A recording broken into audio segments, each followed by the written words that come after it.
నవరసంబులుకు నాట్యమయూరియై మూల శబ్దంబుల మోక్షహంస. నవరసంబులుకు నాట్యమయూరియై మూల శబ్దంబుల మోక్షహంస. పరమ పవిత్రమౌ పరమాత్మ గీతయే నేడు నాట్యంబాడుచుండెగనుమా. పరమ పవిత్రమో పరమాత్మ గీతయే నేడు నాట్యంబాడుచుండెగనుమ. మునిరతనార్యులు మోదిల్లు శిష్యుండు, మునిరతనార్యులు మోదిల్లు శిష్యుండు సహజాచలుని కంఠ శబ్దరీతి. అజ్ఞానతిమిరంబులంతంబుజేయ అనాదిబోధను వినుము ఆర్యులార. అజ్ఞానతిమిరంబులంతంబుజేయ అనాదిబోధను వినుము ఆర్యులార. వినుము ఆర్యులార. తెలిపే జ్ఞానేశ్వరుల్ గీతన్ దివ్యరీతి. తెలిపే జ్ఞానేశ్వరుల్ గీతన్ దివ్యరీతి. ఆణిముత్యమీ గ్రంథము అచలులార. ఆణిముత్యమీ గ్రంథము అచలులార. ఆదరించిరి గీతను అచల ఋషులు గురుని వాక్కుగా గ్రహించి గురుతుగనుడు. ఆదరించిరి గీతను అచల ఋషులు గురుని వాక్కుగా గ్రహించి గురుతుగనుడు. హరి ఓం శ్రీ గురుభ్యో నమః. ఓం నమో భగవతే వాసుదేవాయ. ఓం నమో నారాయణాయ. ఓం నమః శివాయ.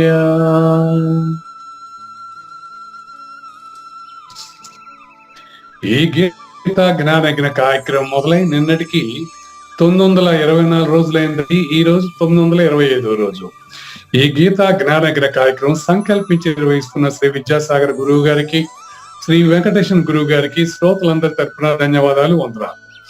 ఈనాటి కార్యక్రమంలో పాల్గొన్న ఆత్మస్వరూపులైన శ్రోతలందరికీ కైవల్యాసనం తరపున, అలాగే శ్రీ శివరామ దీక్షితుల వారి అచల యూట్యూబ్ ఛానల్ తరపున హృదయపూర్వక స్వాగతం, వందనాలు. కార్యక్రమం ప్రారంభించమని గురువు గారిని కోరుతున్నాను. సర్వము గురువుమయము, సర్వము గురువుమయము. భవరోగ వైద్యుడతడని తెలియుము. సకల విద్యల నిలయము దక్షిణామూర్తి అతడని తెలియుము. మూగవాణి మాటను, ఈ మూగవాణి మాటను శ్రోతలు కోటలు దాటింతురు. గురుకృపా సిద్ధితోనే నేనెంత ఆనందముందినానో. నిజయోగి శ్రీకృష్ణుడు నిజ భక్తుడైనట్టి అర్జునుండు. వీరి సంవాదామృతం జనుల రమణ పాలిట అమృతం. వేదవ్యాసుడు దీనిని జనుల యద వికసించునట్లుగాను మహాభారతమందున వెలిగించే కోటి సూర్యుల వెలుగుతో నిత్య సత్య శాస్త్ర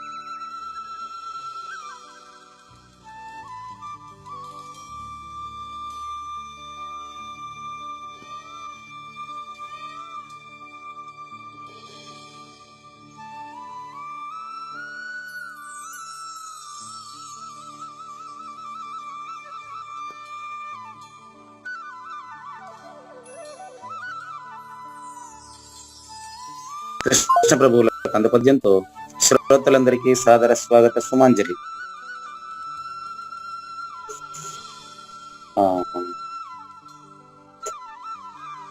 ఓకే, అక్కడ పవర్ లేదు కాబట్టి కుడుపు నాగేశ్వరరావు గారు.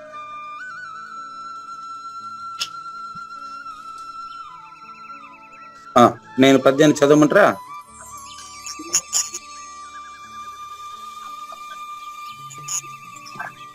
Okay, right right. మనకు 924 ఎపిసోడ్ అంటే నిన్నటి రోజున పురుగు ఉక్కు స్తంభాన్ని కొరికిందంటే ఇంటావా నంబర్ 1. అగ్నికి చెదులు పట్టిందంటే ఇంటావా నంబర్ 2. అట్లా ఈ ప్రపంచానికి సంబంధించినటువంటి ఎరుక అచల పరిపూర్ణాన్ని ప్రభావితం చేసిందంటే నమ్మదగునా, వినదగునా, చీకాకు కాకపోతే మనకు నిర్ణయం. అంటే పరిపూర్ణంలో ఎరుక పుట్టలేదు, మరి ఏందయ్యా ఈ ప్రపంచం అంతా అని మీరు అడిగితే దానికి కృష్ణ ప్రభువులు మొదలు పెడుతున్నారండి. హరి ఎందు దోచు విశ్వము. నిన్న మీకు చెప్పాను హరి అంటే పరిపూర్ణమని. హరి ఎందు తోచు విశ్వము నరస్వప్నము వంటిదనిరి నానా జనముల్. మంది చెప్పే మాట ఇదంతా ఏంది, ఇది కళ్ళలాంటిది, కళ్ళలాంటిది కాదు, కలగనివాడలేడు.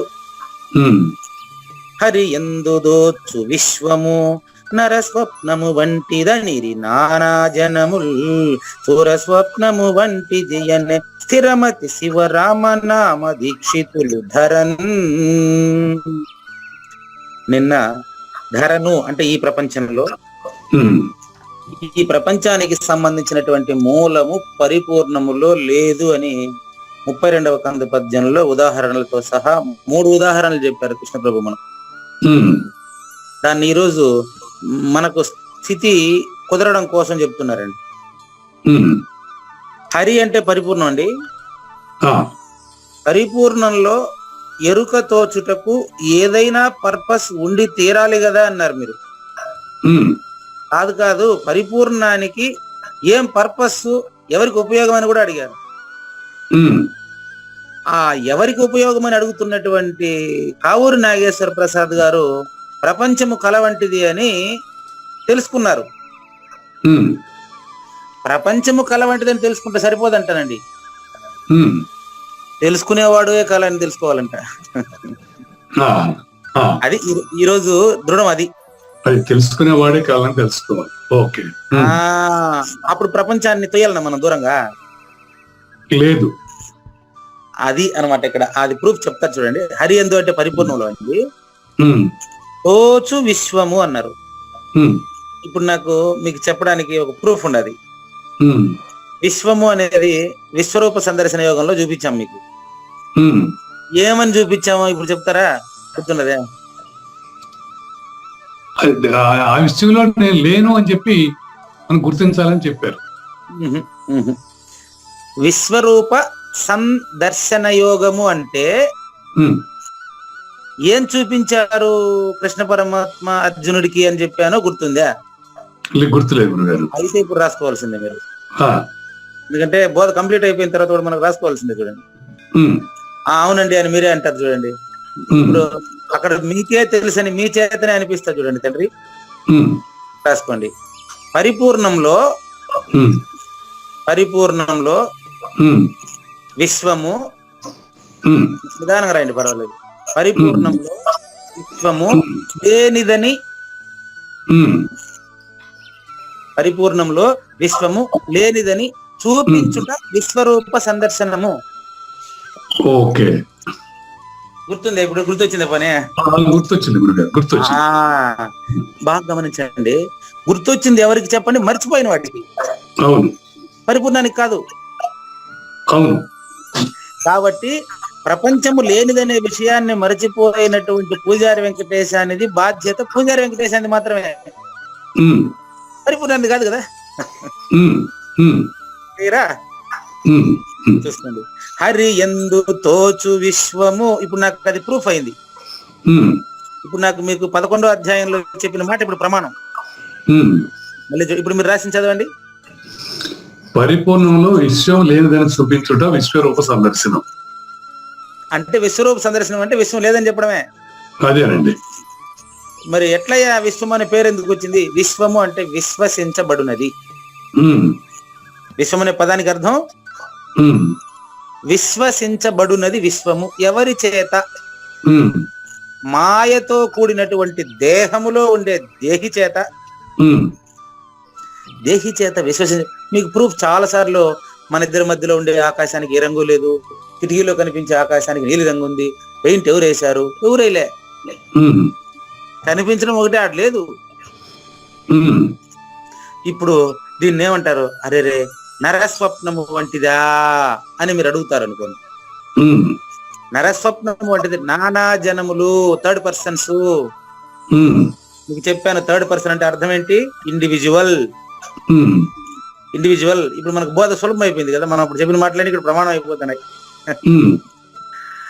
చూడండి, నరస్వప్నం వంటిదని నానా జనం, కళ లాంటిది ప్రపంచం లేదు, కళ లాంటిది ప్రపంచం లేదు అని చెప్పేటోళ్ళు థర్డ్ పర్సన్స్, నానా జనములు, ఇండివిజువల్. కానీ తెలుసుకున్నవాడు కంబైన్డ్ గా తెలుసుకుంటే, అంటే 25 నుంచి చూస్తే 25వ వాడే లేదన్నప్పుడు, అంటే ఏకవచనమే లేనప్పుడు బహువచనం లేదని చెప్పాల్సిన అవసరం. అది కరెక్ట్ అండి, ఏకవచనం లేదా బహువచనం అక్కడ. నేను లేకపోతే నువ్వు లేవు, నేను లేకపోతే నువ్వు, మళ్ళీ గత ప్రపంచమే లేదు, ప్రపంచమే లేదు. అది విషయం. క్లియరా? ఒక్క లైన్ అయితే చూడండి, పరిపూర్ణంలో తోచినటువంటిది నరస్వప్నం అని చాలా మంది జనం చెప్పారు. చెప్పేటోడే లేదని సురస్వప్నం అంటే అర్థం. పద్యం పెట్టండి, తెలుస్తుంది క్లియర్ గా. పద్యం పెట్టే చేశారా? పురుపు నాగేశ్వర చూడండి, మొదటి లైన్ కంప్లీటెడ్. హరి ఎందు అంటే పరిపూర్ణంలో, తోచు విశ్వము, ఎవరికి తోచు, చూసేటోనికి, పరిపూర్ణుడికి కాదు, సద్గురువుకి కాదు, జ్ఞానయజ్ఞ ప్రత్యక్ష శ్రోతకు తోయదు, అనుమానమే లేదు. మన ఇద్దరం జ్ఞానయజ్ఞంలో పాత్రధారులమే గాని పరిపూర్ణంలో పాత్రధారులు కాదు. జ్ఞానయజ్ఞంలో పాత్రధారులు మన ఇద్దరం, పరిపూర్ణంలో పాత్రధారులు కాదు. రెండోసారి చెప్పాను మీకు. పరిపూర్ణంలో ములుగుతో సందు లేకుండా నకరోతి నలిప్యతే, నిన్నే కదా కృష్ణ పరమాత్మ వేణుగారి ద్వారా మనకు స్పష్టంగా చెప్పారు కదా. అదేమీ చేయదు. యస్యాంతర్నాది మధ్యం నహికర చరణం ననామ గోత్రం నసూత్రం నో జాతి నైవ వర్ణం నజాతి నై పురుషు, అది పురుషుడు కాదు, స్త్రీ కాదు, నపుంసకుడు కాదు, ఉన్నది కాదు, లేనిది కాదు, పగలు కాదు, రాత్రి కాదు, జ్ఞానము కాదు, అజ్ఞానము కాదు, కాళ్ళు లేవు, చేతులు లేవు, అవయవాలు లేవు, నామము లేదు, రూపము లేదు, క్రియ లేదు, ఇవన్నీ లేనిదేంది పరిపూర్ణం. ఓకే, నిషేధించుకుంటా పోతే లాస్ట్ నిషేధించేవాడే కనపడలేదు కదా, అది పరిపూర్ణం. అందులో ఈ కొంచెం డౌట్. ఇప్పుడు విశ్వం మాయని తెలిసిన వాడు ఎవడు అసలు? విశ్వం మాయ తెలిసిన వాడు, ఇది మాయని తెలిసిన వాడు మాయలో ఉన్నాడా లేదా? మాయలో ఉంటే, మాయలో లేకపోతే అతను ఎవడు?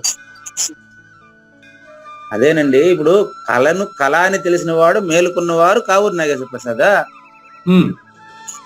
ప్రపంచం నుంచి మేలుకున్నవాడు సృష్టికర్త.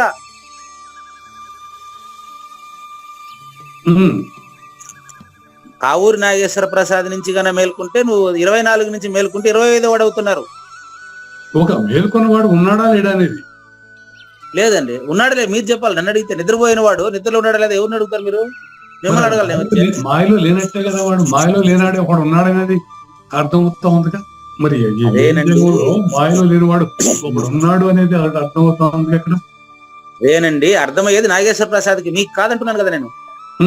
ఓకే, బాగా పట్టుకోండి, మంచి ప్రశ్న. నిద్రపోయినటువంటి వాడు ఏరేవాడు చెప్తున్నాడు వాడు నిద్రపోతున్నాడని. ఇప్పుడు నేను పాఠం చెప్తున్నాను, మా ఆవిడ నిద్రపోతా ఉందని నేను మీకు చెప్తున్నా. ఆవిడ గాఢంగా నిద్రపోతూ ఉంటే నువ్వు నిద్రపోతున్నావా లేదా, నిద్రపోతున్నావా లేదా ఎన్నిసార్లు అడిగితే మాత్రం సమాధానం చెప్తాదా? ఇప్పుడు ఆమె ఉందా లేదా? ఎవరికి ఉందామే? సాక్షిగా ఉండాలి. నేను చెప్తున్నా మీకు, మా ఆవిడ నా ఎదురు నిద్రపోతా ఉందని ఆవిడికి తెలుసా? లేదు. అట్లా కదా పరిపూర్ణం చెప్తా. అంతటా ములుగుతో సందు లేకుండా ఉండే పరిపూర్ణం అపరోక్షమైనటువంటి వాడు సాక్షి రహితుడండి. సాక్షిని గుర్తించిన వాడు 24 అండి. సాక్షి అయినటువంటి వాడు 25 అండి. సాక్షి రహితుడు 26 అండి. ఇప్పుడు గాఢ నిద్రలో మీరు సాక్షి రహితుడు మీరే చెప్పండి. పని గాఢ నిద్రలో సాక్షి రైతుడే. సమస్య అని ఇప్పుడు ఉంది. చెప్తున్నారు. Very good, very good. ఇప్పుడు చెప్తున్నారు. నిద్రలో చెప్పండి. చెప్పలేం. అదే ఏమని అనరాని తత్వమిది, పరిపూర్ణమెరుకకు ఎరుగరానిది, ఎరుక కానిదది.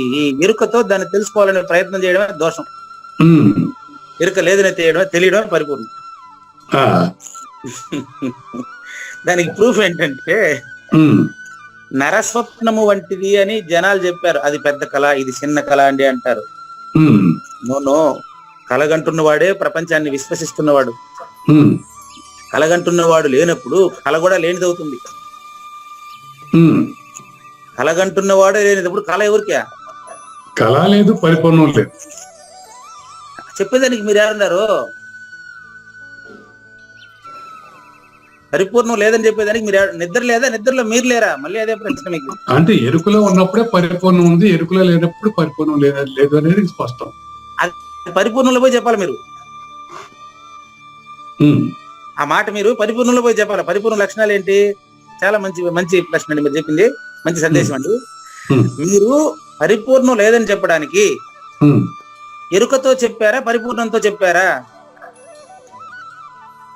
ఎరుకతోనే. ఇంత స్పష్టంగా మాట్లాడుతున్నారు. మరి ఎరుకతోనే చెప్పానన్నప్పుడు ఎరుకతో చెప్పడానికి పరిపూర్ణానికి లక్షణాలు ఉన్నాయా? అక్షర లక్షణ రహితం కదా అది. నిద్ర ఇట్టుండదండి. ఇంత బాగా నిద్రపోతున్నాను మీకు కనపడలేదా? అని నిద్రపోతున్నప్పుడు చెప్తారా మీరు?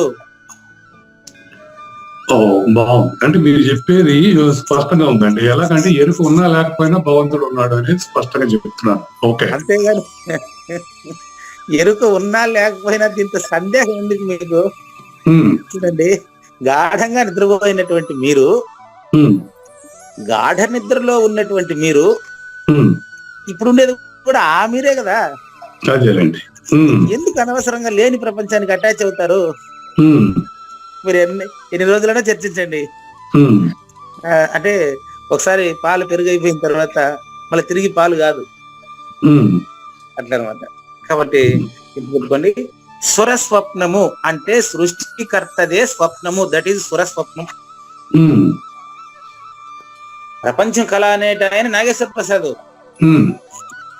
సృష్టికర్తే లేడని చెప్పేది రెండో మంత్రం. అది గురువు దగ్గర మీకు ఇచ్చినటువంటి మంత్రం. జీర్ణం కావాలంటానో, అర్థం కావాలంటానో, లేకపోతే విచారించాలంటానో ఏమైనా చెప్తాను చూడండి. రెండో మంత్రం ఒక్కసారి చెప్పండి. ఈ కొత్త బట్ట బయలులో ఏమీ లేదు. అది మొదటి మంత్రం. ఈ మూలం లేని గుర్తెరిగే శరీరం ఏమీ లేదు. మూలం లేని 4 అక్షరాలు. మూలం లేని ఎవరికి తెలుసా? ప్రపంచానికి గుర్తిరుగుతున్న వాడికి. ప్రపంచానికి కాదు, ప్రపంచానికి మూలం లేదు కాదు. అసలు ప్రపంచానికి గుర్తిరుగుతున్న వాడికి మూలం లేదంటా ఉంటే మళ్ళీ ప్రపంచం నుంచి వచ్చింది. ఇంకా ఇప్పుడు రెండో మంత్రాన్ని ఇప్పుడు కూడా మనం విశ్లేషణ చేసుకునే అవకాశం మీరు కల్పించారు నాకు. మీకెట్ట కృతజ్ఞతలు చెప్పాలని తెలియడం లేదు. ఇప్పుడు మూలం లేని 4 అక్షరాలు అవి. ఈ ఊరికి క్వశ్చన్ వేసుకోవాలి. గుర్తిరుగుతా ఉండేవాడికి, చెప్తా ఉండేవాడికి కానీ ఇంటా ఉండేవాడికి కానీ, వీళ్ళిద్దరు కూడా 25లో నుంచి 24 కదా. మాయలో నుంచి వచ్చినటువంటి దేహాలే కదా ఈ రెండు. అందుకని మూఢోయం నా అభిజానాతి లోకో మాం అజం అవ్యయం. పుట్టుక లేని నన్ను, పుట్టుకకు బానిసలైనటువంటి పుట్టుకకు కట్టు బానిసలైనటువంటి మూఢులు నన్ను తెలియలేరు. మూఢో అయం మూఢ. ఈ మూఢులు ఎరుకకు వశమైనందున అయం మూఢోయం నా అభిజానాతి, నన్ను తెలియలేరు. నేను ఎట్లాంటి వాడిని? లోకుల కంటే మాం అజం అవ్యయం, పుట్టుక లేని, మరణము లేని, నామరూప క్రియారహితమైనటువంటి నన్ను వీళ్ళు తెలియలేరు. ఈ మూర్ఖజనులు, మూఢజనులు తెలియలేరు. ఎందుకు? క్వశ్చన్.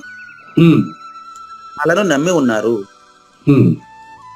ఏ కళను నమ్మి ఉన్నారు? ఎస్టి కళను నమ్మి ఉండే వాళ్ళు కొంతమంది, ప్రపంచాన్ని కళను నమ్మిన వాళ్ళు కొంతమంది. ఇద్దరు కూడా నానా జనములే. సురస్వప్నము వంటిది. సృష్టికర్తే అబద్ధమని తెలిసిన వాడు మూలం లేని. ఈ గుర్తెరిగే శరీరము, పూజారి వెంకటేశము అనే గుర్తెరిగే శరీరము, మూలం లేని పూజారి ఈ అంటే పూజారి వెంకటేశం అక్కడ. అవునండి. మొదటి మంత్రంలో ఈ అంటే పరిపూర్ణం. అందుకే దాన్ని చెప్పేదానికి నవలగాల. రెండో మంత్రంలోకి వచ్చిన నేను. మొదటి మంత్రంలో ఈ అనేది పరిపూర్ణం అండి. రెండో మంత్రంలో ఈ అనేది మూలం లేని పూజారి వెంకటేశం అనే ఈ గుర్తిరుగుతున్నటువంటి శరీరము. భౌతిక శరీరం మాత్రమే కాదు, భౌతిక శరీరంలో గుర్తిరిగే శరీరం. శరీరం గుర్తిరుగుతా ఉంది, అందులో ఉండే గుర్తు గుర్తిరుగుతా ఉంది.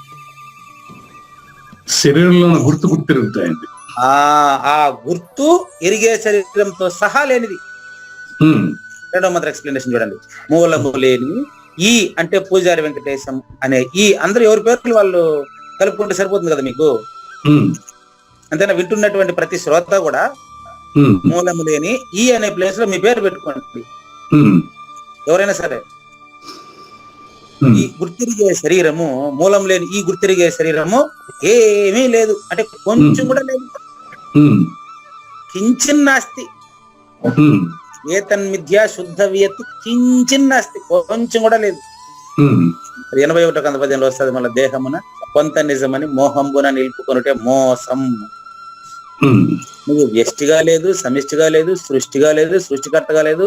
ఈ సృష్టి ఆ గుర్తు అబద్ధపు గుర్తు పోయిన తర్వాత ఉన్న నిజంలో లేనిది లేదని, మరి లేని వాడికి స్పష్టంగా తెలిసిపోయిన తర్వాత ఉండే పరిపూర్ణాన్ని గురించి చెప్పేటోడు ఎక్కడున్నాడా అని సురస్వప్నం వంటిది అనే నెక్స్ట్ లాస్ట్ లైన్ అని స్థిరమతి పరిపూర్ణుడైనటువంటి బుద్ధి కలిగినటువంటి స్థిరమతి స్థిత ప్రజ్ఞ 2వ అధ్యాయం 55వ శ్లోకం నుంచి ఈయన లక్షణాలే చెప్పింది 72 వరకు. స్థిత ప్రజ్ఞస్య కా భాష సమాధిస్తస్య కేశవ స్థితధి కిం ప్రభాషేత కిం మాసీత వ్రజేత కిం. శివరామ దీక్షితుల్లాగా ఉంటాడు స్థిరమతి. ఒకే మాటలో స్థిరమతి శివరామ నామ దీక్షితులు, శివరాముడు అనే పేరు కలిగినటువంటి ఆయన స్థిరమతి. ఆయన అచల పరిపూర్ణులు, దీక్షితులు. ఈ ప్రపంచం మీద ఏం చెప్పారు? పరిపూర్ణంలో లేఖనేతో వచ్చినటువంటి విశ్వము నరస్వప్నం వంటిదని ఎంతో మంది చెప్తే, లేదు సురస్వప్నం వంటిది, ప్రపంచమే కలగలేదు ఈ పరిపూర్ణంలో, ప్రపంచానికి సంబంధించిన గుర్తే లేదు పరిపూర్ణంలో, ఉన్న పరిపూర్ణంలో ఉన్నది అన్నప్పటికీ దాన్ని అన్నమయ్య హరి నీవే సర్వాత్మకుడివి అని చెప్పి మీరే పాడింది. హరి నీవే సర్వాత్మకుడు. నీవే అంటే కావూరు నాగేశ్వర ప్రసాద్ గారు, మీరు కావూరు నాగేశ్వర ప్రసాద్ కాదండి, మీరే హరి అండి. ఇది తెలిస్తే, మీరే తెలిసితే మోక్షము తెలియకున్న బంధము కలవంటిది బతుకు గనునికి. గనుడు అంటే పరిపూర్ణుడు అండి. మరి అన్నమయ్య చెప్పిన ప్రతి కీర్తనలోనూ ఇదే చెప్పారు. కృష్ణ పరమాత్మ భగవద్గీతలో అదే చెప్పారు. మరి శివరామ దీక్షలో అదే చెప్పారు. కృష్ణ ప్రభువులు ఇక్కడ హరి ఎందు తోచిన విశ్వము నరస్వప్నం వంటిది కాదయ్యా, పురస్వప్నం వంటిది, ప్రపంచానికి సంబంధించిన గుర్తే లేకపోతే మరి ప్రపంచం ఏడుండదు అని తన 33వ కంద పద్యంలో స్పష్టం చేసినటువంటి కృష్ణ ప్రభువులకు ధన్యవాదాలు తెలియజేస్తూ మనం ఇప్పుడు దైవాసుర సంపత్ విభాగ యోగంలో జ్ఞానయజ్ఞం 2వ భాగంలో ప్రవేశిస్తున్నాం. ఆహా, జ్ఞానయజ్ఞం 2వ భాగంలో మనం ఏమనుకున్నాం ప్రారంభంలో? 15వ అధ్యాయంలో నిర్ధారణ అయినటువంటిది తెలుసుకోవాలంటే 16వ అధ్యాయంలో ఉండేటువంటి 26 సుగుణాలు తెలుసుకోవాలన్నాం. లే, ఈ 26 సుగుణాలు తెలుసుకుంటా ఉంటే ఇదంతా పరిపూర్ణుడిదేనని స్పష్టం అయిపోతా ఉండదు. 26 సుగుణాలు పరిపూర్ణుడిది.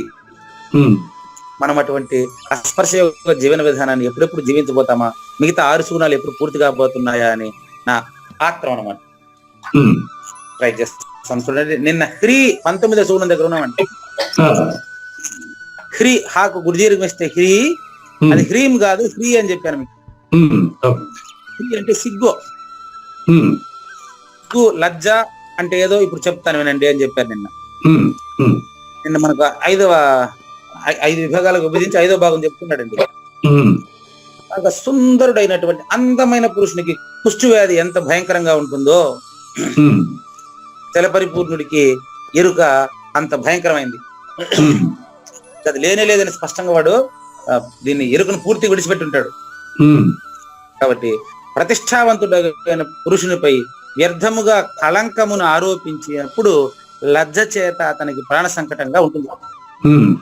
అంటే బాగా గౌరవం కలిగినటువంటి, పరువు ప్రతిష్టలు కలిగినటువంటి కుటుంబానికి అతని పైన ఎవరైనా ఏదైనా అబద్ధం చెప్తే ఆ చుట్టుపక్కల ఎవరు నమ్మరు అన్నమాట. ఆ విధంగా అచల పరిపూర్ణుడు ప్రపంచాన్ని నమ్మడు. కేవలం ఈ 3.5 మూరల శరీరం మందు బందీ అయినటువంటి వాడు మూలం లేని గుర్తు తిరిగే శరీరం. అదే చెప్తున్నారండి. 3.5 మూరల శరీరంలో బందీ అయినటువంటి వాడు మూలం లేని గుర్తు తిరిగే శరీరం వాడు అది స్త్రీయా పురుషుడు నపుంసకుడా అని పక్కన పెట్టండి. అందులో అబద్ధపు గుర్తు లేనిది, అనవసరంగా లేని గుర్తు లేని శరీరాన్ని నమ్మేసినందువల్ల సమాజంలో ఎన్నో సమస్యలు ఎదుర్కొంటా ఉన్నాడు. మాటి మాటికి జనన మరణాలు పొందుతా ఉన్నాడు. గర్భాశయ వివరంలో రక్తము మలమూత్రాలతో కూడి ఉన్న బొమ్మ ఉండడం అతనికి చాలా లజ్జాజనకంగా ఉంటుంది. నిజంగా నాకు సిగ్గుంటుంది, మళ్ళీ చావు పుట్టుకోవడం జోలికి పోకూడదు నేను. లజ్జాజనకంగా ఉంటుంది. ఎబ్బే, ఈ రక్తం మన మలమూత్ర మాంసాలతో కలిసి మళ్ళీ పుట్టడమా, ఈ కంపు జన్మ నాకు అవసరమా అని సిగ్గుపడతాడు పరిపూర్ణుడు. అదే అండి, మలమూత్రాల కొంప నాకు అవసరమా అనేది రావాల్సిందే కదా. అదే అసలు సారాంశం ఏంటంటే చివరిగా హ్రీ అనే దాన్ని ముగిస్తున్నారండి. మొత్తం సారాంశాన్ని ముగిస్తున్నారు 19వ సుగుణాన్ని. దేహ బంధనంలో పడి నామరూపాత్మకుడగుట కంటే మించినటువంటి సిగ్గు ఇంకొకటి లేదయ్యా బాబు. కొంచెమన్నా సిగ్గుంటే మళ్ళీ జన్మ మరణాలకు రాకుండా ప్రయత్నిద్దాం తండ్రి. ఈ రీతిన ఈ విధంగా ఈ ఘృణిత శరీరం పట్ల ఏర్పడే ఘృణ లజ్జ, అదేందో కొత్త పదం మళ్ళీ ఘృణిత. టైం పడితే కూడా మీకు నేను రెండు పదాలకు వేరు అర్థాలు ఇడ.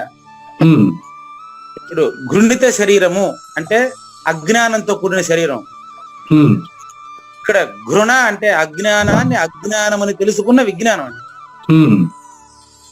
లజ్జ అంటే మామూలుగా ఇప్పుడు ఎవరినైనా చూసి పెళ్లి చూపుల్లో సిగ్గుపడే లజ్జ అది కాదు, ఇది అది మొదటిది.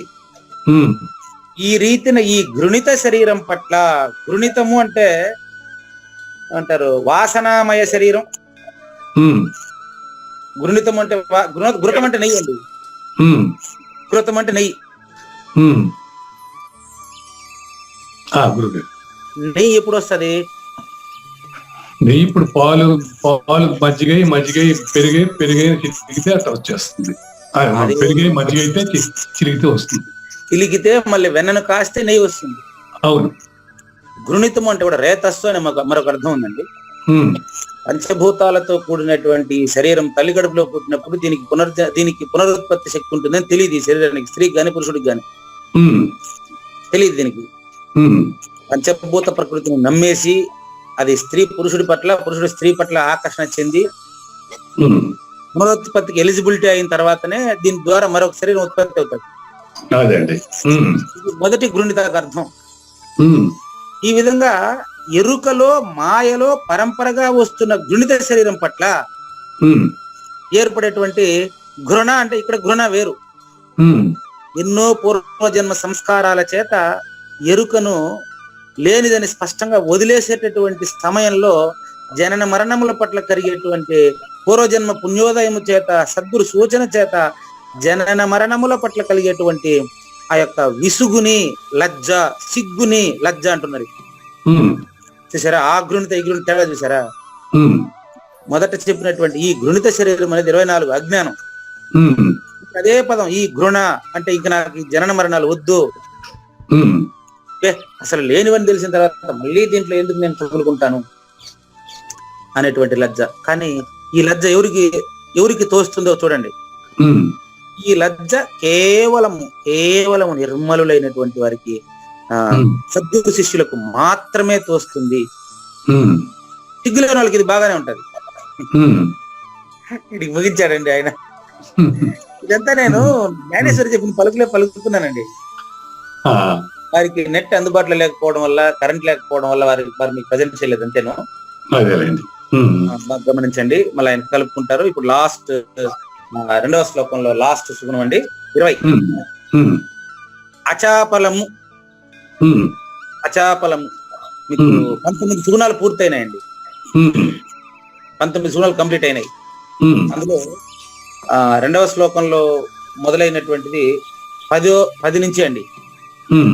అహింస 10, సత్యము 11, అక్రోధము 12, త్యాగము 13, శాంతి 14, అపైశునం 15, సర్వభూతముల యందు దయ 16, సర్వభూతముల యందు సర్వప్రాణుల యందు అలోలుప్త్వము 17, మార్గవం 18, హ్రీ 19.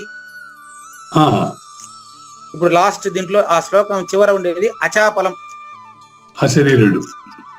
ఎస్, అశరీరుడు, అంతేనండి. అచాపలము అంటే అశరీరుని యొక్క లక్షణం విను. అంటే ఎప్పుడైతే ఎరుక నుంచి విడిపోతాడో వాడు అశరీరుడు. ఎరుక నుంచి విడిపోవడం, విడిపించడం అంటే ఏం ఉండదు, అవగాహన అంతే, అవేర్నెస్.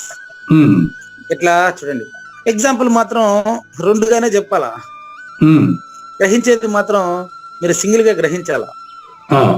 చూడండి, అచాపలం యొక్క లక్షణం చెప్తారు. ఇప్పుడు బాగుందండి, చెప్పేది మాత్రం 2గా చెప్పాలి, గ్రహించేది మాత్రం 1గా గ్రహించాలి. ఆ 1 ఈ 2కి అతీతం అని, అది కూడా మళ్ళా వెనకనే వినాలా. ఓహో, రైట్ రైట్. వినేవాడు లేదని వినాలా, అది కదా. సో వినేది ఎప్పుడు కూడా 1గానే వినాల్సిందే, నో డౌట్. అది అదే చెప్తున్నా కదా మీకు. మన డైలాగ్ మొదలయ్యేటప్పుడే ఇద్దరు మనము, ఒకరు గురువు ఒకరు శిష్యులో. తర్వాత నేను మీ నుంచే చెప్తూ ఉంటాను. తర్వాత చివరిగా ఆ చెప్పేవాడు లేదన్నప్పుడు మీరు నేను ఇద్దరు ఒకటేసారి లేదని తెలియాలి. సర్వశ్రోతలు ఇది గుర్తించండి సుమా.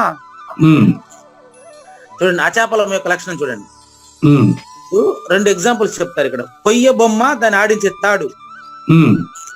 ఈ కట్టె శరీరము, దాన్ని నడిపిస్తా ఉండే అబద్ధ గుర్తు. 2 కలిసి అనమాట లెక్క. కొయ్య బొమ్మ, దాన్ని ఆడించే తాడు. ఇంట్లో తాడు తెగిపోతే బొమ్మ కదలదు. తాడు తెగిపోతే బొమ్మ కదలదు. ఎట్లాంటిదంటే సినిమా ప్రొజెక్టర్ మీద ఆడేటువంటి బొమ్మ వెనకాల ప్రొజెక్టర్ కారణం. స్క్రీన్ అంటే ప్రొజెక్టర్ అన్న ఒకటే కదా. దానికి అది కనపడడానికి ఆధారం ఏదైతే ఉందో, ప్రొజెక్టర్ అదేదైతే ఉందో ఆ ఆధారం పైన అది ఆధారపడి ఉంటది.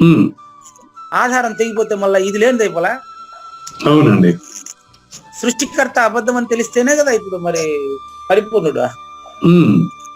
సృష్టికర్త అబద్ధం అని తెలియకుండా ఎన్ని మాట్లాడినప్పటికీ అది ఊరికే మాటల వేదాంతమే అవుతుంది. కాబట్టి గుర్తుపెట్టుకోండి, కొయ్య బొమ్మలను ఆడించే తాడు తెగిపోతే కొయ్య బొమ్మల కదలిక ఆగిపోతుంది. అవునా? అవునండి. ఇప్పుడు పరిపూర్ణ ప్రబోధ వలన అదంతా ఎరుకే చెప్తారు. పరిపూర్ణ ప్రబోధాన్ని, పరిపూర్ణాన్ని సూచించే ప్రబోధ కాబట్టి పరిపూర్ణ ప్రబోధ అంటారు అంతే. ఎరుక బోధ, పరిపూర్ణ బోధ అని 2 వేడా. శబ్దంతో ఏం మాట్లాడినా ఎరుకే. చూసుకోండి, ఇప్పుడు యోగ సాధనం చేయడం వలన, అచల పరిపూర్ణ రాజయోగాన్ని సాధన చేయడం వలన కర్మేంద్రియముల గమనము కుంఠితమైపోతుంది. కర్మేంద్రియముల గమనము అంటే నడక ఆగిపోతుందని కాదండి. అక్కడ కొయ్య బొమ్మలను ఆడించేటువంటి దారం తెగిపోతే బొమ్మ కదలదు. ఇక్కడ ఆ విధంగా శరీరం యొక్క ప్రాణం పోతే శరీరం నిలిచిపోతుందని వివరించకూడదు. ఇడ కర్మేంద్రియముల గమనం, యోగ సాధనం చేయడం వలన అస్పర్శ యోగం అలవాటు అయిపోయిందంటే కర్మేంద్రియములు చేస్తా ఉండేటువంటి కర్మలు లేనిదైపోతుంది. ఎప్పుడు కర్త లేకపోతే అప్పుడు కుంఠితం అయిపోయినప్పుడు, అదే కుంఠితము కాని వైకుంఠం పరిపూర్ణం. కుంఠితం అయిపోవును అంటే లేనిదవును. ప్రపంచం ఎప్పుడు లేనిదవుతుంది? ప్రపంచీకుడు లేకపోతే ప్రపంచం లేదని చెప్పాల్సిన అవసరం లేదు. సృష్టికర్తలు లేకపోతే సృష్టి లేదని చెప్పాల్సిన అవసరం లేదు. అట్లా సూర్యుడు అస్తమించిన తర్వాత అతని కిరణాలు కూడా అదృశ్యం అవుతాయి. చూసుకో, ఎగ్జాంపుల్ మాత్రమేనండి ఇది. 2వ ఎగ్జాంపుల్, మొదటిది వచ్చి కొయ్య బొమ్మలు తాడు. 2వది ఇంకొంచెం దగ్గరగా చెప్తాడు. ఇప్పుడు సూర్యుడు అస్తమిస్తే సూర్య కిరణాలు కూడా అస్తమిస్తాయి. ఆ 2 వేరు వేరా కాదు. సూర్యుడు కిరణాలు ఒకటే. 24, 25 ఒకటేనని గుర్తించండి. ఏమే 24 వ్యష్టి ఇండివిజువల్, 25 కంబైన్డ్. అంటే అన్నిట్లో ఉండేటువంటి వస్తువు ఏదైతే ఉందే శూన్యము, అదే 25. అది శూన్యమైనప్పుడు ప్రపంచం ఉందా? లేదు.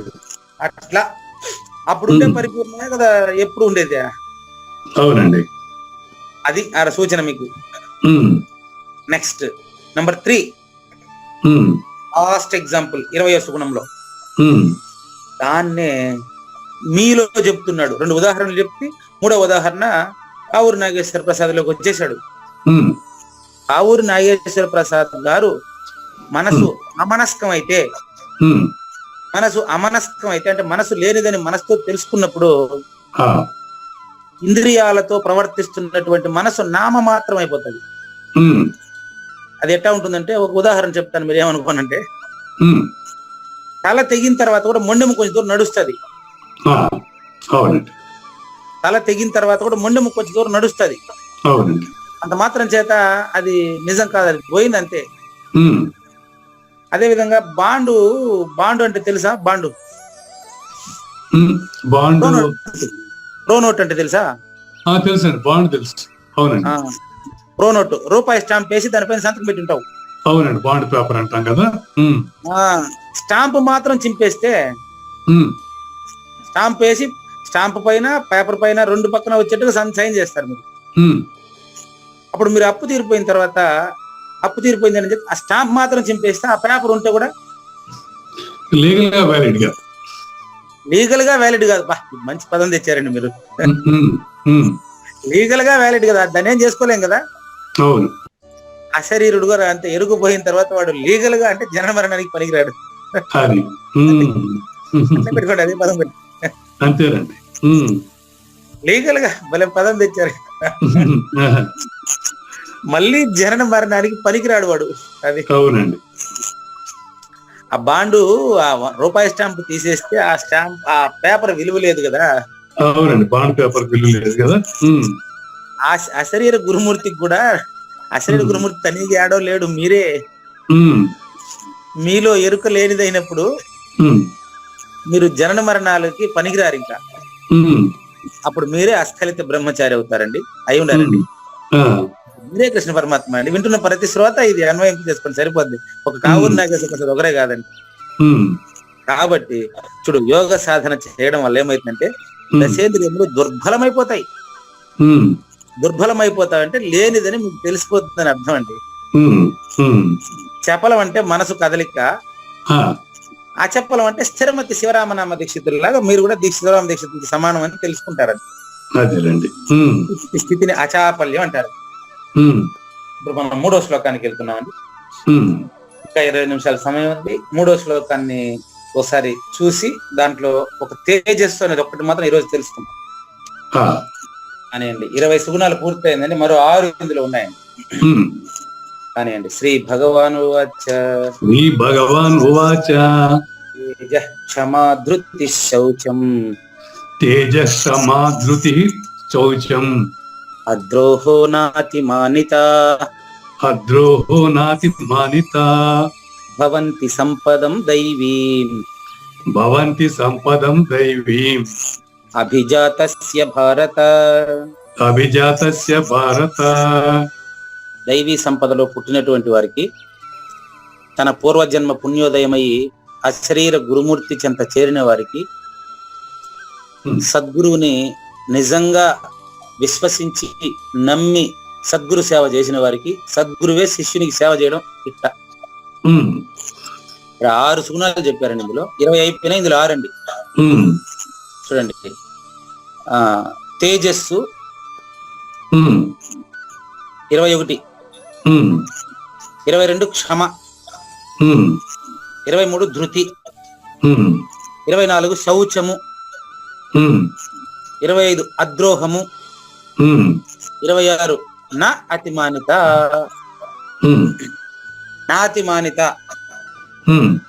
ఇది ఏదో కాదండి. అమానిత్యం, అదంభిత్యం, అహింసా, క్షాంతిరార్జవం గుర్తున్నాయా? అమానిత్యం, అదంభిత్యం ఎక్కడ చెప్పినాం? 13వ అధ్యాయంలో 13వ అధ్యాయంలో ధర్మక్షేత్ర క్షేత్రజ్ఞ అవిభాగ యోగంలో పరిపూర్ణుడి లక్షణాలు చెప్పాం. అదే. అమానిత్వము అంటే తనను తాను గుర్తించడం మానిత్వము, తనను తాను లేనని తెలియడం అమానిత్వం.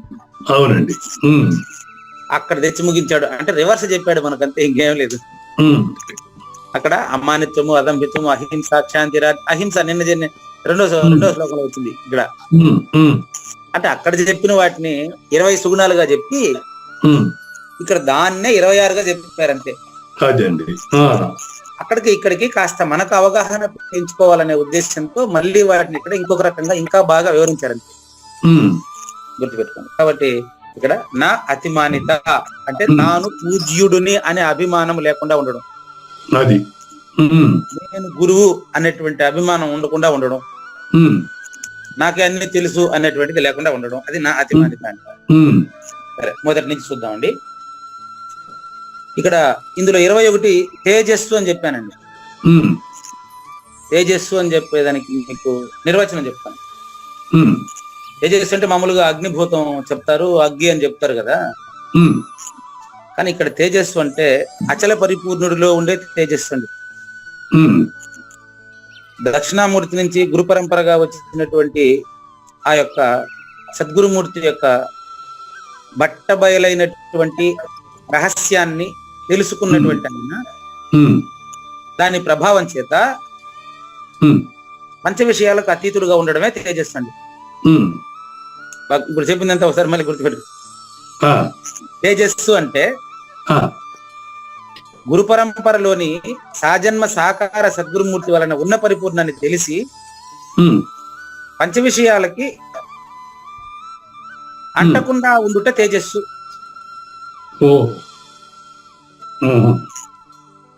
అంటే ప్రకృతికి అతీతంగా ఉండుట తేజస్సు. స్వధర్మాచరణలో నిర్భయత్వమే తేజస్సు. స్వధర్మాచరణలో నిర్భయత్వం తేజస్సు. ఇది తేజస్సుకు అర్థం అండి. మళ్ళీ ఎక్స్ప్లెయిన్ చేస్తాను అక్కడ మీకు. నెక్స్ట్ క్షమ. క్షమ అంటే సహనము అనే మామూలు అర్థం ఉంది. సహనము అండి. దేనికి సహనము? ఎరుక ఎంత ప్రేరేపణ చేసినప్పటికీ అతనికి ప్రపంచిక విషయాలపైన వాసన కలగదు, అది క్షమయుడ. ఎవరికైనా సారీ చెప్పే క్షమ కాదు ఇది. క్షమించే క్షమ కాదు ఇది. ప్రకృతి నుంచి ఎటువంటి ఆకర్షణలు అతనిని ప్రేరేపించినప్పటికీ అతను వాటిని క్షమించడు, మన్నించడు, లెక్క చేయడు.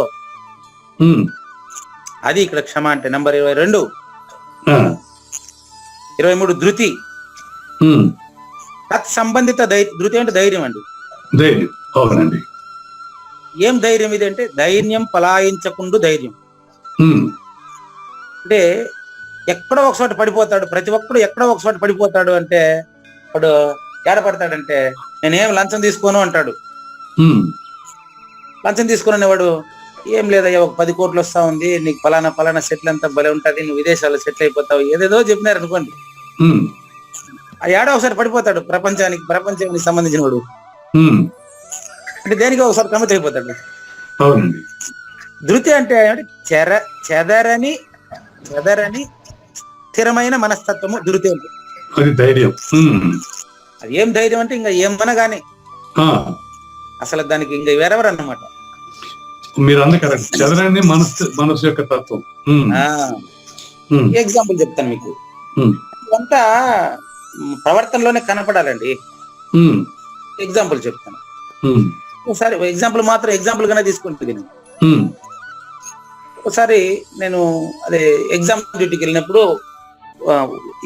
9 నుంచి 12 వరకు ఎగ్జామ్. ఒకటే స్టూడెంట్ ఒక్కడే అనమాట. అతను అంటే అన్ని సార్లు ఫెయిల్ అయినాడు పాపం. ఒక స్టూడెంట్ కి ఒక ఫ్లయింగ్ స్క్వాడ్, ఒక అబ్జర్వరు, ఒక ప్రిన్సిపాల్, ఒక ఇన్విజిలేటర్, ఇంతమంది ఒకే స్టూడెంట్ కి ఉద్యోగం చేసినాం. ఏం చేస్తాం? పైగా ఆయన ఎంబడే ఒక కారు వచ్చా. స్టూడెంట్ ఒకడే, ఆయన ఎంబడే కారు, అందులో 2 మనుషులు. వాళ్ళు వచ్చినారు. మరి వాళ్ళు వచ్చి ఈ కాలేజీలో ఆ సబ్జెక్ట్ లెక్చరర్ ఎవరిని అడుగుతున్నారు. అంటే అతనికి క్వశ్చన్ పేపర్ గురించి కూడా తెలియదు అనమాట, పరీక్ష రాసి ఈ కాలేజీలో పలానా సబ్జెక్ట్ లెక్చరర్ ఎవరు, ఆయన వచ్చి పుస్తకం తెచ్చిస్తే ఆయన రాసుకుంటాడంట. ఒకే సబ్జెక్టు ఒకటే స్టూడెంట్ దానికి ఇంతమంది మనుషులు. సరే వాళ్ళు ఏం చెప్పారంటే, సార్ మా గురించి మీకు తెలియదు అన్నారు. ఇప్పుడు నేను అడగలేదు కదా మీ గురించి, మీకు తెలిస్తే నాకెందుకు తెలియకపోతే నాకెందుకు చెప్పాను, మీ గురించి నాకు తెలియాల్సిన అవసరం లేదు కదా అని చెప్పినాను. లేదంటే కాలేజీ ప్రిన్సిపల్తో మీరు ఏమైనా మాట్లాడతారా, అది కూడా నేను అడగలేదు కదా. నేను వచ్చింది ఎగ్జామ్ డ్యూటీ చేయడానికి, స్టూడెంట్ లోపలికి రావాలా, ఇద్దరు బయటకు వెళ్ళిపోవాలి మీరు అంతే. వాళ్ళు ఏం చెప్పారంటే, సార్ మీరు కొంచెం కుటుంబం కలిగిన వ్యక్తి, మీకు కూడా మరి భార్య బిడ్డలు ఉన్నారు, మీరు కూడా ఈ పరీక్ష అయిన తర్వాత బండి మీద ఇంటికి వెళ్ళాల్సిన పరిస్థితి ఉంది. ఒకే స్టూడెంట్ సార్, మీరు ఏమనుకోకుండా సబ్జెక్ట్ టీచర్ ఎవరైనా ఉంటే పంపించండి, కావాలంటే ప్రిన్సిపాల్తో మాట్లాడిస్తానండి. కాదయ్యా ఇంతకీ స్టూడెంట్ ఎవరు నాయన, నువ్వు లోపల కూర్చో, మీరు బయటికి పండి అటన్నా. నేను లేదు సార్ మీరు చాలా రిస్క్ తీసుకుంటున్నారు అని నాకు చెప్పినారు వాళ్ళు.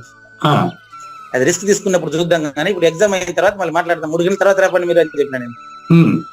లేదు సార్ సబ్జెక్ట్ లెక్చరర్ పుస్తకం కొని ఇస్తే ఆయన పరీక్ష రాసుకుంటాడు, మీరు సేఫ్ అవుతారు, లేకపోతే మీరు ఇంటికి పోలేరు, చాలా కష్టం అయిపోతుంది, మీ జీవితం లాస్ అయిపోతుంది అంటే వాళ్ళు. ఎంత 3 గంటల తర్వాత కదండి, ఇప్పుడు మీరు బయట పండి ఫస్ట్ అని చెప్పి వాళ్ళు కనపడలే. వాడు 3 గంటల తర్వాత అబ్బాయి 3 గంటల ఖాళీ పేపర్ కూర్చొని ఇచ్చేసిపోయినాడు. మరి వాళ్ళు కనపడలేదు, ఏం చేద్దాం ఇప్పుడు? దీన్ని ధృతి అంటారండి, అంటే బెదిరిస్తారనమాట. నేను అవన్నీ ఏం చెప్పలేదు, నా డ్యూటీ నన్ను చేసుకోనివ్వండి, మీ డ్యూటీ మీరు చేసుకోండి. అబ్బాయి లాస్ట్ వరకు ఖాళీ పేపరే ఇచ్చాడు, మళ్ళీ అది పాస్ ఆఫ్ అయ్యే నాకు అవసరం లేదు. కాబట్టి దీన్ని ధృతి అంటారండి. అంటే దీన్ని మీకు ఏం చెప్పాను నేను, స్వధర్మాచరణలో ఎటువంటి దీనికి లొంగకుండా ఉండడం. అది రైట్, స్వధర్మాచరణలో దేనికి లొంగకుండా ఉంటాం అంతే. ఇంకా పలాందని వద్దు, ఇంకా దేనికి లొంగకూడదు అనమాట. ఇప్పుడు 3 అయినాయి, అంటే 23 పూర్తయినాయి. 24 శౌచము. శౌచం అంటే చూడండి, శుద్ధి, బాహ్య అంతర శుద్ధి. అంటే అంతరశుద్ధి అంటే అర్థం ఏంటంటే, అచల పరిపూర్ణుడికి కొత్తగా శుద్ధి చేయాల్సిందే ఉండదు. ఇంకా అతను కంప్లీట్ గా, అతని ప్రవర్తన కంప్లీట్ గా పరిపూర్ణంగానే ఉంటది. నెక్స్ట్ 25 అద్రోహము.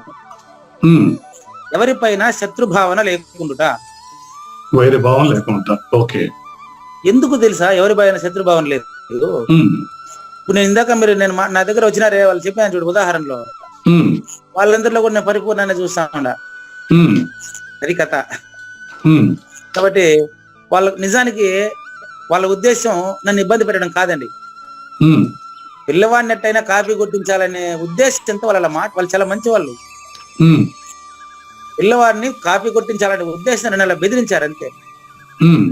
లేకపోతే ఒక గవర్నమెంట్ డ్యూటీలో విధి నిర్వహణలో ఉండేటువంటి అతన్ని వచ్చి ఆ విధంగా మాట్లాడడానికి వాళ్ళకి ఎంత ధైర్యం, వాళ్ళ ధైర్యం పిరికితనం, నా ధైర్యం నిజాయితీ, అది అద్రోహం. వాళ్ళు కూడా అద్రోహమే, ద్రోహం తలపెట్టాలనేది వాళ్ళకు కూడా లేదండి, వాళ్ళు కూడా పరిపూర్ణం లేదండి, అనుమానమే లేదు. వాళ్ళు తెలుసుకోలేదు, నన్నేం చేయమంటారు? పరిపూర్ణులు అయితే ప్రపంచంలో అందరూ పరిపూర్ణులు. అందరూ నేను చెప్తున్నా ఎట్ట పరిపూర్ణులు చెప్పేదే, నిజానికి వాళ్ళు మరి నాకు ఏ హాని తలపెట్టలేదే. అది వేరే విషయం, అవకాశం ఉంటే చేసేవాళ్ళు ఏమైనా కేసు కాకపోతే. అదేనండి, వాళ్ళు ఎందుకు భయపడ్డారు? రెండవది ఉంది అని నమ్ముతున్నారు కాబట్టి భయపడతారు. అదే వాళ్ళ హాని అవుతుందని భయపడ్డారు. అంతేగాని వాళ్ళని కూడా పరిపూర్ణులుగా భావించినటువంటి నేను ఏం చేసినాను, వాళ్ళకేం మాట్లాడలేదు నేను. అంతేనండి, అంటే భావం అది, మనలో ఉన్న పరిపూర్ణత్వం వాళ్ళ పట్ల ద్వైత భావం లేదు, ద్వేషం లేదు. అంతే, ఎస్, ద్వైత భావం లేనప్పుడు అది పరిపూర్ణమే. ఇంకా అద్వైతం అని చెప్తే ఆడ ఎరుకొస్తుంది. ఆ పరిపూర్ణుడికి అందరూ కూడా అంటే మీరు అన్నట్టు పరిపూర్ణంగానే, ద్వైతం ఉండదు, అందరూ ఒకటిగానే అర్థమైంది. లాస్ట్ 26 నాతిమానిత, నా అతిమానిత. తాను పూజ్యుడిని అనే భావన లేకుండా ఉండడమే నాతిమానిత. నేను పూజ్యుడిని, నేను ఇంతమందికి గొప్పవాడిని అనేటటువంటి భావన అతనిలో లేకుండా ఉంటే దాన్ని నాతిమానిత అంటారు. అహంభావాన్ని వస్తుంది. అహంభావం లేకుండా అది కరెక్ట్. ఓకే, నాతిమాని అది లేకుండా, అహంభావం లేకుండా పోవటం. అవునండి, అహంభావం లేకుండా. కావూరు నాగేశ్వర ప్రసాద్ గారు ఈ 26 సుగుణములను దైవీ సంపద అని అంటారండి. ఈ దైవీ సంపదలో పుట్టినటువంటి వారికి సహజ గుణములు, మనకు సాధన లక్షణములు. దైవీ సంపదలో అభిజాతస్య అన్నారు. అతనిది జాతస్య కాదు, అభిజాతస్య. అతనికి చావు పుట్టుకలు లేదు. అటువంటి ఆయన సద్గురుమూర్తిగా, సాజన్మ సాకార సద్గురుమూర్తిగా మనకు దర్శనమిస్తాడు. నేనే అతన్ని గురువుగా తెలుసుకుని అతనిలో ఉండే లక్షణాలని, అతని ఆచరణను చూసి నేనే తెలుసుకోవాలి, నాదే బాధ్యత. అలా తెలుసుకోవడానికి జ్ఞానేశ్వరి ఏమైనా ఎక్స్ప్లెయిన్ చేస్తారేమో చూద్దాం. చూడండి, ఇప్పుడు ఈ రోజు మనం తేజస్సు ఒక్కదాని గురించి పూర్తి చేసుకుంటాం. ఈశ్వర ప్రాప్తి కొరకు జ్ఞాన మార్గంలో మనం అడుగు పెట్టినప్పుడు, అంటే మీరు ఎట్లాగైతే జ్ఞాన యజ్ఞంలో అడుగు పెట్టారో ఆ విధంగా మనస్సున దృఢ నిర్ణయం కలిగి ఉంటే ఇంకా బలం ఏమాత్రం కొరబడదు మీకు. మేక నిర్భయానంద స్వామి శుభాశీస్సులతో మీరు ఎప్పుడైతే జ్ఞాన యజ్ఞంలో ప్రవేశించారో ఇంకా మీకు అచల పరిపూర్ణం చాలా స్పష్టంగా తెలుసుకునేంత వరకు మీరు ఎనికి తగ్గే క్వశ్చనే లేదు. తేజస్సు అంటే ఇది విషయం. ఇప్పుడు మామూలుగా మరణించుటే భయంకరంగా ఉంటుంది, అందులో అగ్నిలో కాలి మరణిస్తే ఇంకా భయంకరంగా ఉంటుంది.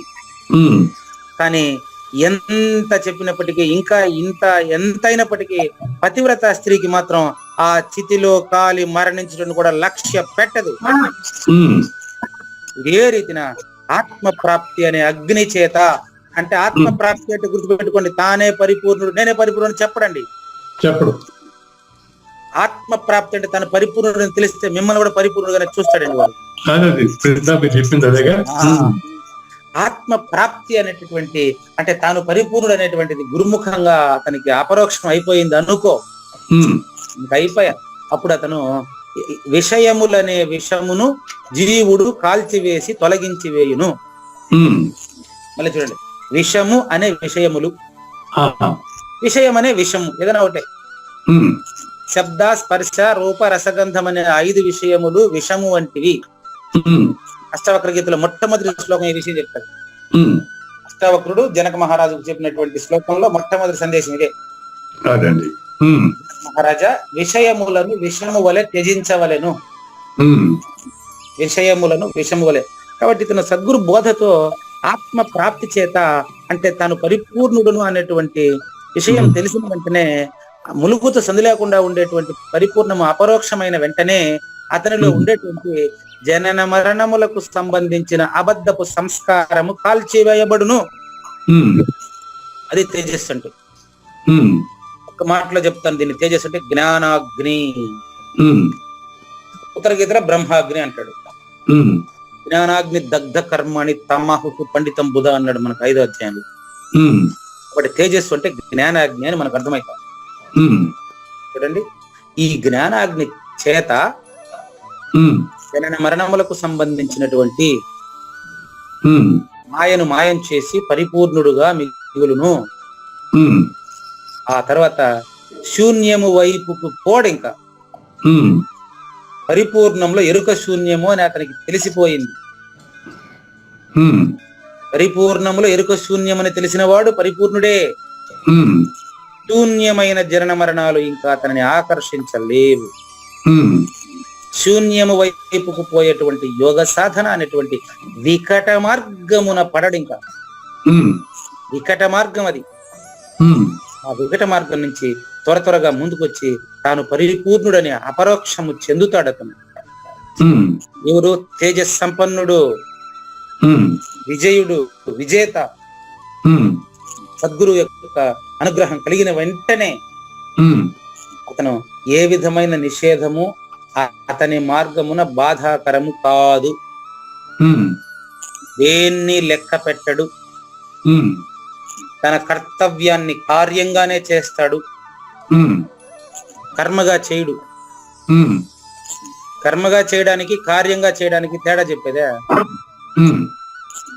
కర్మగా చేయడం అంటే కర్త ఉంటే దాని పేరు కర్మ అంటారు. అవును. కర్త లేకపోతే కార్యం అయిపోతుంది. కర్త లేకపోతే అంతే కార్యము అవుతుంది. ఎలా ఇంకోసారి చెప్పండి గురుగారు. ఎట్లా ఇప్పుడు కర్త లేకపోతే కర్మ లేదు. అది మీకు చెప్తున్నా కదా అమ్మ. మిగతా వాళ్ళు మ్యూట్ లో ఉండండి. ఎండింగ్ వచ్చింది. ఆవిడ పాప కుసుమ సుందరి మ్యూట్ చేసి వస్తా. కుసుమ సుందరి మ్యూట్. ఇంకెవరు? అంతే. నెక్స్ట్ ఏం చెప్పారు? కర్త కర్మ లేదు. కర్త కర్మ లేకపోతే కార్యం మిగులుతుంది. చెప్తానండి. కర్మ లేకుండా పోదు. చెప్తాను. కర్త కర్మ క్రియ, ఇది తెలుగు వాక్యం నిర్మాణం ఇటుంటది. అదే కర్త లేకుండా జరిగేటువంటి కర్మ కార్యము అనబడును. అది కర్త లేకుండా జరిగే కార్యం. అంతే. జరిగే కర్మ చూడండి, అన్ని కార్యాలే కాని మీరే అన్నారు అందరూ పరిపూర్ణులే అనుకునేవాడు పరిపూర్ణుడు. కానీ వాళ్ళ దృష్టిలో అది తెలియదు కదా. అందుకనే కదా అన్యాయానికి, అక్రమానికి, ద్వంద్వానికి పాల్పడుతున్నారు. అదే వాళ్ళు మిమ్మల్ని పరిపూర్ణుడు అని అనుకోరు. వాళ్ళు అనుకుంటే ఆ మాట మాట్లాడరు వాళ్ళు. కాబట్టి వాళ్లకు ద్వైత భావం ఉండొచ్చు, కానీ అచల పరిపూర్ణుడు విధిని కూడా మన్నించడు. విధి అంటే బ్రహ్మదేవుడు అండి. సృష్టికి కారణమైన వస్తువే విధి. విధిని మన్నించడు. మహాసిద్ధుల మోహమున పడడు. మహాసిద్ధులు అంటే అష్టవిధ సిద్ధులు అనిమ, మహిమ, లహిమ, గరిమ, వసిత్వం, ఈశత్వం, ప్రాకామ్యం ఉన్నాయి కదా.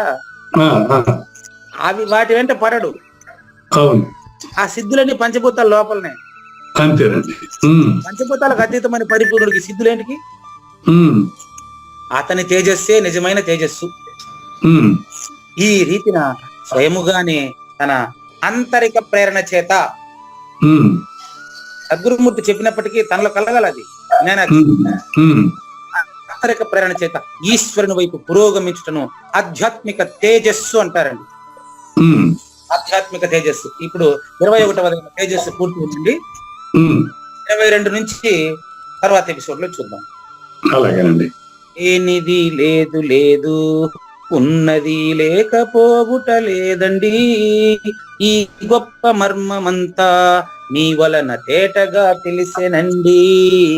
తేజము, క్షమా, ధైర్యం, శుద్ధుడై శత్రుభావన లేకను వర్తించు మనుజుడేను అర్జున అచల పరిపూర్ణుడయ్యా. శ్రీకృష్ణుని పలుకును సూటిగా తలపల మునిరత్నమే, శ్రీమించిన భావమై సద్గురువు చెప్పకనే చెప్పెను గదా. సద్గురు అర్పణ అండి. మంగళం అమ్మ కానండి. జయ మంగళం నిత్య శుభమంగళం, జయతు జయ మంగళం మహోత్సవ మంగళం. జయ మంగళం నిత్య శుభమంగళం, జయతు జయ మంగళం మహోత్సవ మంగళం. శ్రీమించున చలంబు సూచించినటువంటి దక్షిణామూర్తికి దండమిడుతూ, శ్రీమించున చలంబు సూచించినటువంటి దక్షిణామూర్తికి దండమిడుతూ, శ్రీ మహావిష్ణువు సూర్య భగవానుడు యాజ్ఞవల్కి జనక రాజ ఋషికి. జయ మంగళం నిత్య శుభమంగళం, జయతు జయ మంగళం మహోత్సవ మంగళం. అయం వ్యర్థ బాహ్య కోపిన భవతి అనే సుఖయోగి సాంది పరుసుల వరుస. అయం వ్యర్థ బాహ్య కోపిన భవతి అనే సుఖయోగి సాంది పరుసుల వరుస. దీనినే శ్రీకృష్ణ పరమాత్మ వద్దనే ఎరిగరిగిన ఉద్ధవార్జునులకు. జయ మంగళం నిత్య శుభమంగళం, జయతు జయ మంగళం మహోత్సవ మంగళం. శ్రీ అల్లమా ప్రభు బసవేశ్వరుండును బ్రహ్మానంద రామానంద స్వామి. శ్రీ అల్లమా ప్రభు బసవేశ్వరుండును బ్రహ్మానంద రామానంద స్వామి. నవరసాలు లిఖించు నాట్యమయూరిగా గీతను మలచిన జ్ఞానేశ్వరులకు. జయ మంగళం నిత్య నిత్యశుభమంగళం జయతు జయమంగళం మహోత్సవమంగళం. కబీరు దాసుడు సహజానంద గురుడు రామావధూతయు రాజితముగా. కబీరు దాసుడు సహజానంద గురుడు రామావధూతయు రాజితముగా. అంబికా శివయోగి శ్రీవేమన నిరంజన వెంకయ్య తిరువెంగళార్యులకును. జయమంగళం నిత్యశుభమంగళం జయతు జయమంగళం మహోత్సవమంగళం. శ్రీ బృహద్వాశిష్ట సిద్ధాంతమును చేసి జనన మరణ భ్రాంతి జడుపు బాపి.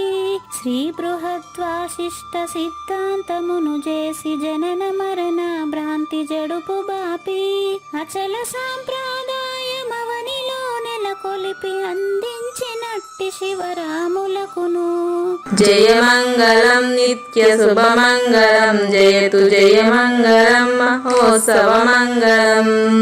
మెప్పైన బోధల తిప్పలు బాపిన అప్పయ్య మంత్రియు అచల గురులు. మెప్పైన బోధల తిప్పలు బాపిన అప్పయ్య మంత్రియు అచల గురులు. పరశురామ సీతారామ స్వామి ప్రభులు నరసింహయోగి గురువర్యులకును. జయమంగళం నిత్య శుభమంగళం జయతు జయమంగళం మహోత్సవమంగళం. కంద కందార్థముల నందించి బృందముకు రంది బాపిన కృష్ణ ప్రభువునకును. కంద కందార్థముల నందించి బృందముకు రంది బాపిన కృష్ణ ప్రభువునకును. పలుకులా కందనిది పరబయలు ఇది అని పలికిన ఫీల్కాన లక్ష్మణునకు. జయమంగళం నిత్య శుభమంగళం జయతు జయమంగళం మహోత్సవమంగళం. ఫీల్కాన లక్ష్మణుల ప్రియ శిష్యవర్యుండు అవధూతయని పేరావనియందు. ఫీల్కాన లక్ష్మణుల ప్రియ శిష్యవర్యుండు అవధూతయని పేరావనియందు. పాఠాలు నేర్పించి పీఠాలు ఏర్పరచి శంఖబాపిన వెంకటేశ్వర అవధూతకు. జయమంగళం నిత్య శుభమంగళం జయతు జయమంగళం మహోత్సవమంగళం. బట్టబయలున ఎరుక పుట్టనే లేదని బాలాజీ సింగు ఈ కీలు తెలిపే. బట్టబయలున ఎరుక పుట్టనే లేదని బాలాజీ సింగు ఈ కీలు తెలిపే. మూలమూలేనట్టు ఎరుకేమి లేదని తెలియజెప్పిన మునిరత్నమార్యులకును. జయమంగళం నిత్య శుభమంగళం జయతు జయమంగళం మహోత్సవమంగళం. నరస్వప్నము వంటి సురస్వప్నమిది అని పరిపూర్ణ దర్శినిని ప్రకటపరచి. నరస్వప్నము వంటి సురస్వప్నమిది అని పరిపూర్ణ దర్శినిని ప్రకటపరచి. సహజాచల రాజయోగి సద్గురు కృపచ సాంప్రదాయక గురుల సరసన జేరే. జయమంగళం నిత్య శుభమంగళం జయతు జయమంగళం మహోత్సవమంగళం. నిష్కల్మషానంద నిజ గురుని శిష్యుండు లింగమూర్తి లిపిని పొందుపరచి. నిష్కల్మషానంద నిజ గురుని శిష్యుండు లింగమూర్తి లిపిని పొందుపరచి. కార్వేటి నగరము పురవాసుడైనట్టి పూజారి వెంకటేశునకంకితం విధి. జయమంగళం నిత్య శుభమంగళం జయతు జయమంగళం మహోత్సవమంగళం. జయమంగళం నిత్య శుభమంగళం జయతు జయమంగళం మహోత్సవమంగళం. జై సద్గురు ప్రభు మహారాజ్ కి జై. జై గురుదేవ్ అండి. శ్రోతలందరి తరపున వెంకటేశ్వర గురు గారు ధన్యవాదాలు చెప్తూ శాంతి మంత్రం.